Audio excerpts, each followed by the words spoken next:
నల్గొండ జిల్లా నకరికల్ జాతీయ రహదారిపై పొగమంచు దట్టంగా కమ్మేసింది. ఉదయం 6 గంటలైనా మంచు వీడటం లేదు. హైవేపై మంచు కమ్మేయడంతో వాహనదారులు ఇబ్బందులు పడుతున్నారు. ఎదురుగా వచ్చే వాహనాలు కనిపించకపోవడంతో మరికొందరు లైట్లు వేసుకుని నెమ్మదిగా వెళ్తున్నారు. చలి తీవ్రత ఎక్కువగా ఉండడంతో ప్రజలు బయటకు వచ్చేందుకు ఇబ్బందులు పడుతున్నారు.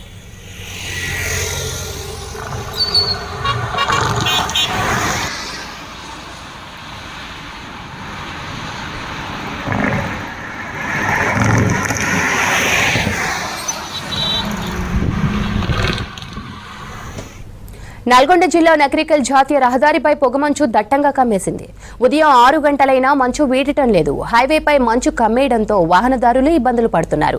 ఎదురుగా వచ్చే వాహనాలు కనిపించకపోవడంతో మరికొందరు లైట్లు వేసుకుని నెమ్మదిగా వెళ్తున్నారు.